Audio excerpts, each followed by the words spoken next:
This is WCN, the Whole Care Network.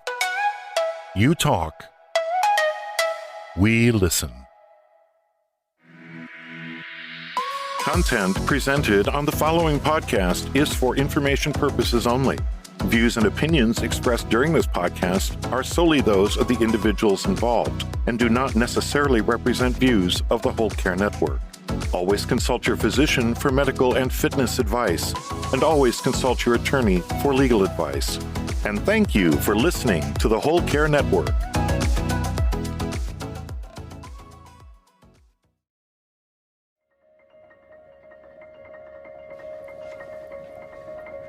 Have you ever met anybody that has caregiving on their bucket list of things to do in life?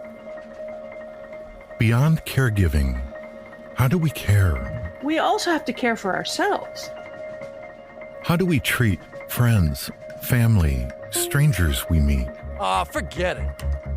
How do we heal? The physical, social, financial, spiritual.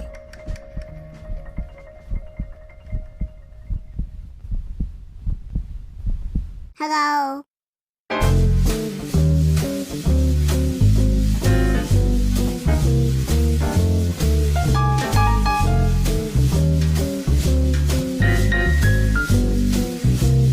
By creating healing ties. Tying it all together like a bow tie. With your host, Christopher McClellan, the bow tie guy. Well, greetings everyone, and welcome to another episode of Healing Ties 2.0, our 30 and 30 podcast featured on the Whole Care Network. I'm your host, Christopher McClellan, and you just might know me as the bow tie guy. You know, on the Whole Care Network, we believe it's through story sharing where diversity meets the road to combat a common cause. And our common cause on the Whole Care Network is to support family caregivers before, during, and after caregiving ends. And as you know, we're celebrating National Family Caregivers Month with our reboot of the popular Healing Ties podcast. Well, I think it's popular. And the soft launch of our new Whole Care Network website. When you get a chance, please visit thewholecarenetwork.com. You'll immediately see a link to our new website. On the new website, you'll get the chance to meet our friend Bo, because Bo ties things together on the Whole Care Network. You'll get it as soon as you see Bo. I guarantee it. And during our soft launch, on the new website, we're asking everyone for their feedback on the new site because we want to build a site that makes it easy for you to search all your favorite podcasts, blogs, and videos. Oh, and by the way, one of the new features on the site is the ability for you to search content by our Whole Care Network 4 pillars of care: our physical, social, financial, and spiritual health.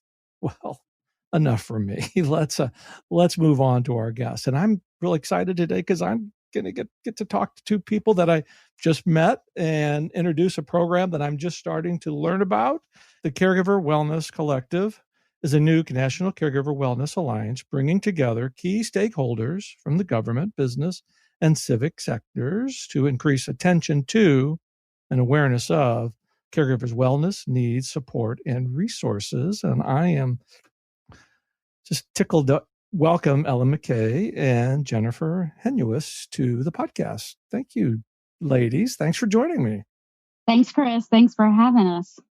It's always great to have two people on, but sometimes I know the sound gets a little bit delayed. But Ellen, I want you to have your opportunity too. Thank you. I'm happy to be here. Yeah. So I could go through both of your wonderful bios, but I'd like both of you, and I'll start with Ellen, to just tell us a little bit about your background, and we'll get the conversation going. Sure. Well, thank you for having us here. I went to school for social work. I graduated from the USF, and I've been teaching yoga for the last 13 years. For the last 5 years, I have been a family caregiver myself, taking care of both of my parents. And I just really wanted to support this community, and I wasn't quite sure how. And then Jennifer found me. That's a lucky find there, Jennifer.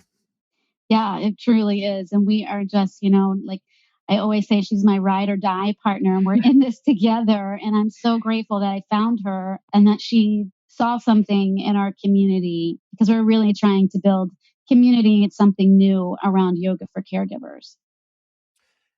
When we were talking a little bit before we turned on the recording button, I'm thinking about my caregiving experience and how I would have loved to have been involved in a program that focused it on wellness for the caregiver. And now I often talk about, it's the importance of setting a daily intention for yourself. Mhm. And yoga just seems like something that fits. Yeah, I thought so. My background is in social work also, and I've been in the Department of Veteran Affairs nearly 20 years, supporting veterans, their families, and caregivers. Most recently, I served as the senior health system specialist in the caregiver support program for VA Central Office, which is sort of like the VA headquarters there. Right. And we were charged to implement this pioneering program. And we really wanted to have our mission and the focus around health and well-being. And this, eventually I left the VA and I became a registered yoga teacher. And before I knew it, we were here in the middle of COVID. And I was really looking for a way to support caregivers on the front lines of COVID. No longer being in the healthcare system, Right. you feel like you're at a loss and you don't know what to do. And you try to volunteer and support the community. And this was my path of doing that. So that was really the impetus for Yoga for Caregivers. So I with to be fully disclosure, I know very little about yoga. I have the intention of wanting to learn it, but there's always been something that's held me back. And I think after today, I'm probably going to have a lot more information about it. But Ellen, as you think about your caregiving experience and getting into the yoga, how do you think that helps? Yoga helps family caregivers. I think yoga helps in many ways. As you mentioned, just setting aside a little bit of time for yourself during your day is really, really important for caregivers.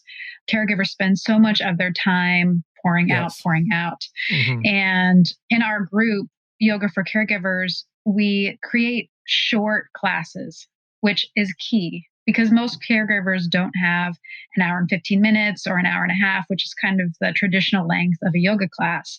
Mm-hmm. So I think that's why a lot of caregivers might think this isn't for me. I just don't have that much time.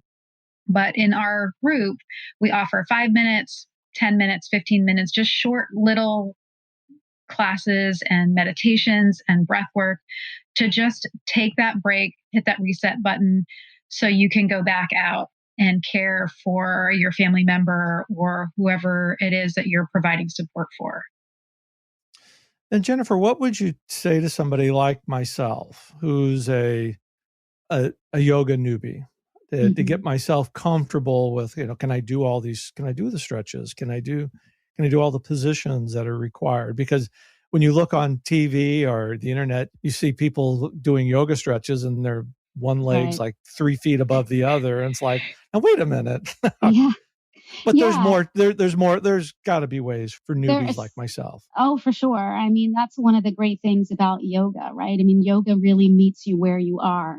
It meets you where you are in your own unique body, and whatever your flexibility, whatever your health issues you're dealing with, whatever adaptive poses you might need to do to help get you into a pose, we can definitely help you with. And yoga is not about those images that you see on Instagram or on the internet. It really isn't. And so that's a barrier, right, as a yoga community that we have to overcome. But Ellen and I, we are members of the Accessible Yoga community that is really led by Giovanna Heyman. And we believe in the importance of making yoga accessible to communities who don't traditionally have access.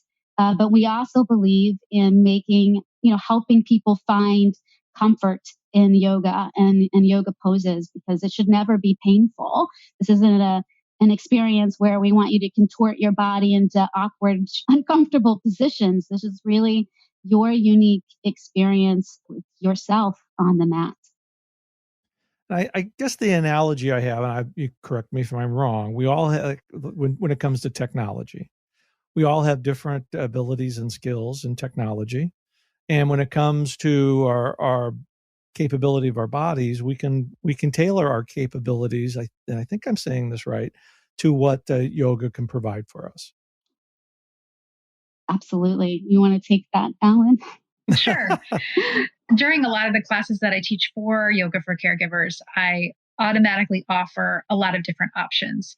The majority of my classes on there can either be done on a yoga mat if you have one or on a chair. Really, I try to make each class very accessible for people that are super flexible and have been doing yoga for years, and for, the newbies, the beginners that have heard that yoga can help relieve stress and they're feeling really stressed and they're giving it a try. And I think that's who we're really targeting. I mean, we know that experienced yogis, even though they might be caregivers, certainly know the value and the health benefits, the spiritual, emotional benefits also of practicing yoga. But if we can help someone like you, Chris, in your situation, somebody new, somebody who doesn't know that yoga can be for them, and all the myriad of health and wellness benefits that yoga can introduce into their life, that's amazing. And if we can help one caregiver achieve that experience, then we've done our job. Oh goodness, I'll take you up on the offer. I can be the guinea pig for the newbies, because as my listeners know, we're just getting the opportunity to meet each other today. Caregiving was really hard for me emotionally, and that emotional connection that I had with my partner, and then he died. It's kind of like, what outlets did I have? And one of the reasons I've kind of become a caregiver advocate is to use the experience, use my experiences. I'm sure there were some good points, but I'm kind of like the poster child of what not to do: gain 30 or 40 pounds, worry, not ask for help. And then all of a sudden it ends. And what are you to do with, how do you pick up the pieces? And that's why it's so exciting for me to hear about programs like this, and to be able to talk to people who are making a difference, because there is caregiving is emotional, and there isn't a holistic approach to this that could really help. That's right. And either one of you can take that one. So, well, I guess I really want to talk about the new white paper that's been released by the Rosalind Carter Institute.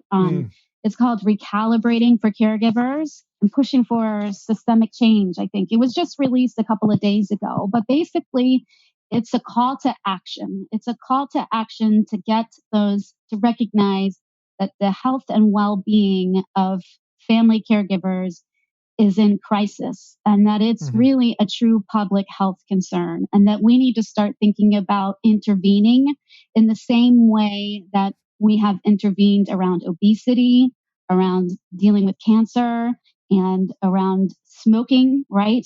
34 million people smoke. There are 23 million people who are struggling with obesity, and there are 53 million caregivers. And we have 50 years of research that has really pointed to the problems and the challenges, the stressors that caregivers have been dealing with, but we have yet to really embrace tackling, improving health and wellness for these family caregivers. And so, when COVID came along, we took immediate action to try to help caregivers in their mental health and wellness. We knew they were on the front lines. We know that caregivers are already stressed out. And this just seemed like the perfect thing to offer to help people improve their well-being. You think about caregivers being on the front lines and really being the backbone of our healthcare system. Just think if every caregiver for one day decided that they were going to go on strike, and took their care partner, their caree, their loved one, whatever word you want to use, to an emergency room or daycare, our healthcare system would collapse. And absolutely, to be able to have policymakers take a look at this in a holistic fashion, really can foster change. I was unfamiliar with that report from the great Rosalind Carter Institute, but it's certainly something that's needed.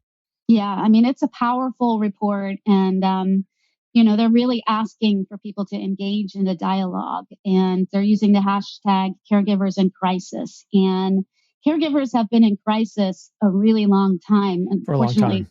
Yeah, I mean, this isn't anything new, but if there's a silver lining to be had from COVID, I think that it's really put the national spotlight on caregiving and what it means to be a caregivers and the demands that they face. Certainly we know that this 53 million number that the National Alliance for Family Caregivers projects is certainly going to be significantly impacted and increased by the global pandemic that we have. So I think it's very timely to step out and lead in this area. Very much so. And then one of the other things that I read about your wonderful program, and Ellen can speak to this, is a lot of the yoga instructors are caregivers or former caregivers, just like Ellen. Yes, we're trying to create a group of volunteers that kind of understand where caregivers are coming from.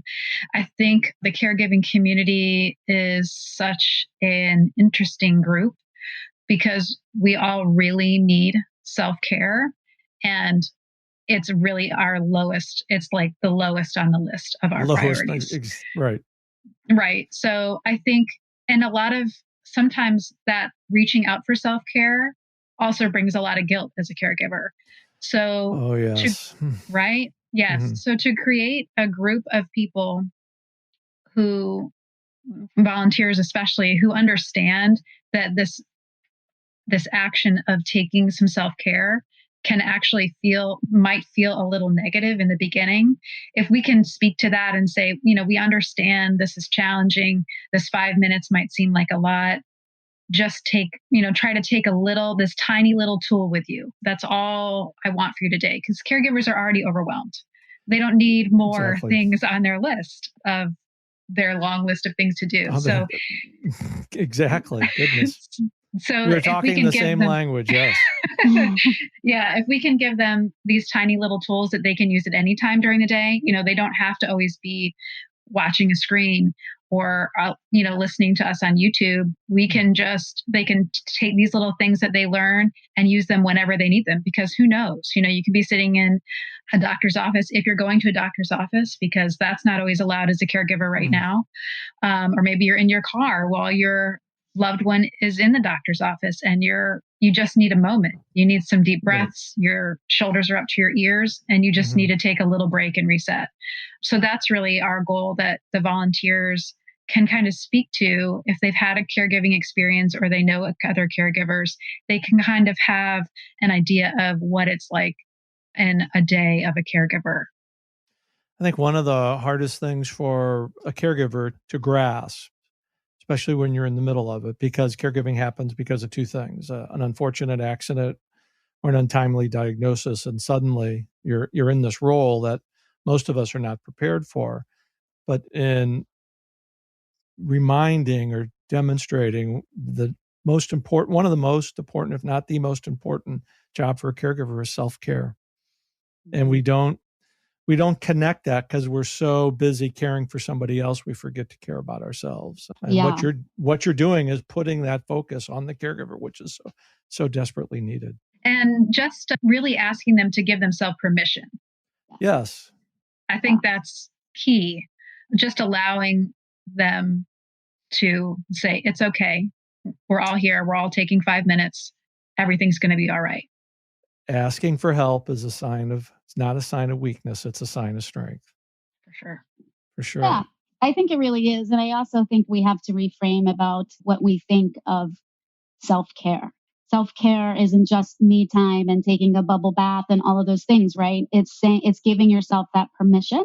Right. It's setting boundaries, right? It's actually taking care of yourself and going to the doctor's appointment. That's a radical thing for a caregiver to do when they're, that's like they defer their own healthcare needs. We know that. So to take that action and make sure that your needs are getting met is huge. Awesome conversation, ladies. Thank you so much. Goodness. And then let's take our break here. And when I come back from the break, I'm going to put you on the spot like I do with all our guests here in 30 and 30. I want to know a fun fact about the two of you that we haven't shared on the show and that our listeners might be interested in hearing. So I'm going to put you on the spot when we come back. Okay. You're listening to Healing Ties on the Whole Care Network. We'll be right back. Hello, everyone. My name is Matt Gerwell, founder and CEO of Keeping Us Safe. We are a national organization that works with older drivers and their families, and we're talking about families that might be concerned about mom or dad's driving abilities. So please join us in our next episode, the next episode of the Healing Ties podcast show, as we talk about older driver concerns, and hopefully I'll be able to offer you a couple of valuable tips that you can start using immediately.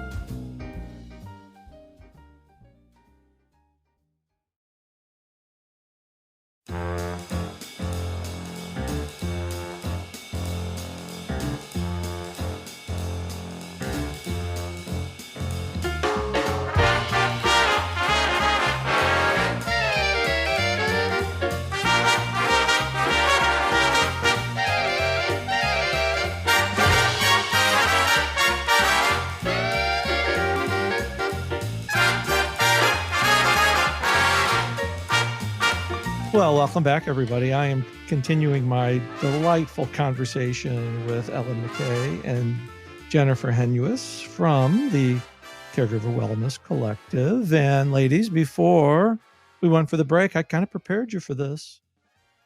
I did. We want to do a fun fact. We're doing this, we're doing, even though you are special, we're doing this with every one of our guests here for 30 and 30. So we want to know a fun fact about each of you.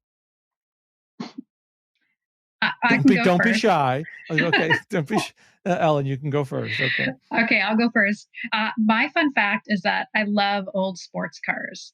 And I love old sports cars. I love the rumble of the engine. And I've always wanted to rebuild an old sports car. I love working on cars, changing my oil, all that. I love it. So maybe someday I'll be able to make one my own. That's on your bucket list. Yes. Yeah. There you go.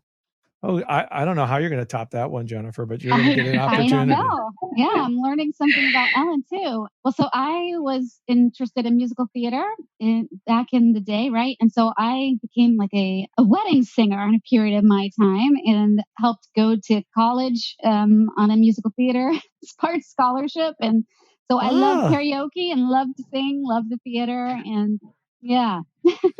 I think there's a little bit of actor on all of us that we'd like to get up on stage. Yeah. Oh, goodness. Well, those are two great fun facts. Any particular car that you'd like to rebuild? I would take either an old Mustang or a Corvette. Either one would be great. Got to be a convertible too, I would think. Yes. Yes. See, and then the reason to do these fun facts is, we had a very serious conversation at the first part of the show. Mm-hmm. And then it also demonstrates that as caregivers, we need to have our hobbies and our thoughts. And this kind of helps, transition just a little bit. But I know, Jennifer, you had something else that you wanted to share about the caregivers. So. Yeah, I just wanted to say, that in any community, right, you have to try to build trust. And we have really been wanting to get some feedback and some engagement from our caregivers. We know that they're watching our videos and they do an introduction. We don't pressure them to do one, but they voluntarily do an introduction and share where they are and what's happening in their caregiver journey. But Ellen and I were really just wanting to have some feedback to see if we're on the right track, and we got it. So important. Good. We received this testimony from a caregiver who said this. She said, "My husband was diagnosed with early onset Alzheimer's disease about 3 years ago. The Alzheimer's support group seems to have horror story after horror story, which I have accepted but don't need to read. This support group seems to have something I'm desperately needing, 10 minutes of stretches and meditation suggestions. I can't leave him to go to yoga class, but I was able to take a Yoga for Caregivers class this morning with Ellen, and it was very helpful.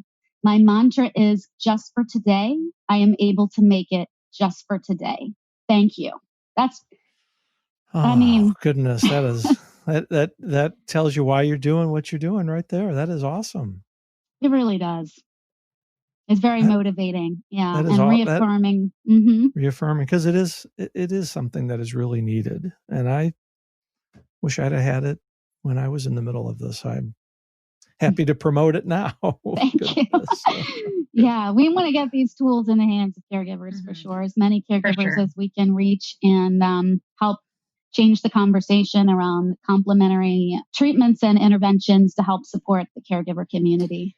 Anything we can do here on the Whole Care Network to help your mission, we are there for you. Thank you. Goodness, Jennifer and Ellen, with the great work that you're doing at Yoga for Caregivers, you are certainly two people who are creating healing ties around us. I can't thank you enough for joining me today. Thank you so much. Thanks, Chris. But before we go, I'm out of step here, but please let our listeners know how they can get in contact with you, learn more about the program, and give all your contact information out. Sure. So people can find us on Facebook at Yoga for Caregivers and with the number 4. So it's Yoga for Caregivers. And then we also have a YouTube channel that we're newly stood up, which is also Yoga, the number 4 Caregivers, Yoga for Caregivers. And you can also email us at info-yoga-4caregivers@gmail.com. That's good stuff. Ellen, any last words? We want to make sure you get a last word here. I'm just so grateful for you to have us on today and just promote this. And hopefully we can reach more and more caregivers and give them these tools that I know they need. Well, and that's why we're doing what we're doing, to give back to the caregivers, to give back to the community and share information that is desperately needed, because I think we can all agree the best information and referral for a caregiver usually comes from another caregiver, because we've been in the trenches. So I'm just excited to see where this program goes. And I need to sign up myself, even though I'm not a caregiver. Well, and Chris, it's free. And I don't know if we mentioned that at all, but it's totally free. That is the only 4-letter word I allow on Healing Ties. It's free. Just volunteers. Yeah. And we will make sure in the show notes that's free. Thank you. Oh, this has just been awesome today. Well, that does it for this episode of Healing Ties. As you know, I'm Christopher McClellan, the bow tie guy. I've created a life to love after caregiving ends by being with awesome people like Jennifer and Ellen. Healing Ties is a part of the Whole Care Network. Check us out online at thewholecarenetwork.com, where you get a chance to meet Bo. And we'll see you for another episode of Healing Ties, actually tomorrow, because it's 30 and 30, as we reboot Healing Ties and celebrate National Family Caregivers Month. Take care. Bye for now.